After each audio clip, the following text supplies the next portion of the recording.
তো আসসালামু আলাইকুম এভরিওয়ান, দেখতে পাচ্ছেন আমার সাইকেলটা ময়লা হয়ে গেছে, বৃষ্টির ভিতরে চালাইছি। এখন বৃষ্টি হয়েছে, তো সাইকেলটা কোথায় কোথায় পানিতে ধুতে হয় তাহলে ভালো থাকবে বল ব্রাইং। আপনি যদি সাইকেল সম্পূর্ণ ভিজিয়ে একদম ধুয়ে ফেলেন তাহলে সাইকেলের সমস্যা হয়ে যাবে অনেক বেশি। তো এটা কীভাবে ঠিক করা যাবে যে অল্প পানি দিয়ে, এবং কি কোন কোন জায়গায় পানিতে ধুবেন ময়লা হলে, তো সেটাই আমি আজকে দেখাবো। তো আমি টেবে লাগিয়ে নিছি, নল, এই নলটা দিয়ে ধোবো। আর এই যে দেখতে পাচ্ছেন আমি একদম দেখা যাচ্ছে না, যাই কিছু করার নেই। তো শুরু করা যাক। তো প্রথমে এইভাবে পানি দিয়ে নিতে হবে টায়ারে।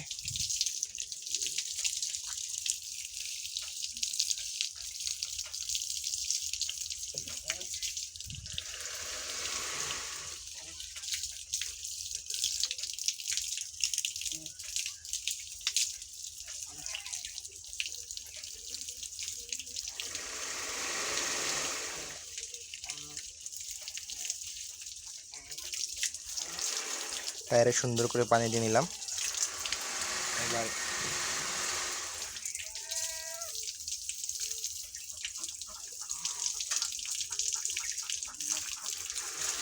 ব্রেকের ভিতরে একটু পানি দেওয়া যায়।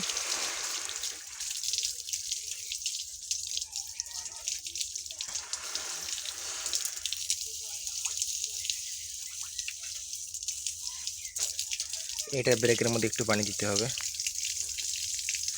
সামনেরটা টায়ার।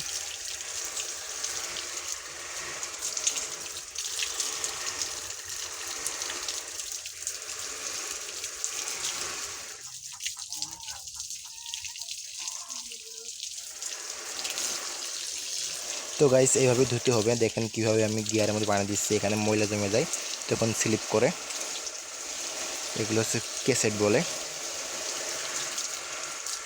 এখন পানি দিবেন না কোন জায়গায়, ওই যে দেখতে পাচ্ছেন বল সাইকেলের, ওই বলে পানি দিবেন না, এখানে পানি দিবেন না, বলের ভিতরে উপরে দিবেন।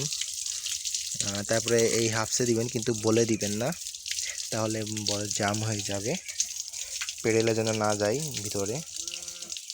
আর হ্যান্ডেলে দেওয়ার দরকার নেই, হ্যান্ডেল দিলে সমস্যা হবে। আপনারা টায়ারে দিবেন আর এই যে তোলে দিবেন, এই যে এই তোলে খুব মজা লাগে।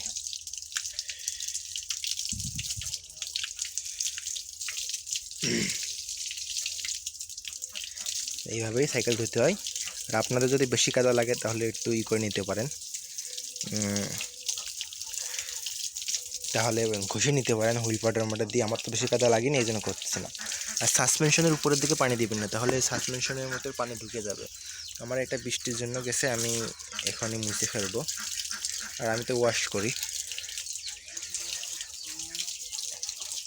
আর চেনে তেল দিতে হবে এখনই, তেল দিয়ে তেলটা মুছে ফেলতে হবে। তেল দিয়ে রেখে দেন, তাহলে স্লিপ করার সম্ভাবনা আছে, এটা মাথায় রাখবেন।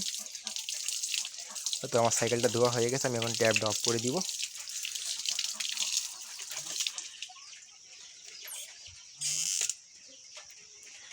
তো আশা করি বুঝতে পারছেন কীভাবে সাইকেল পরিষ্কার করতে হয়, ধুইতে হয়, কোথায় কোথায় পানি দিতে হয়।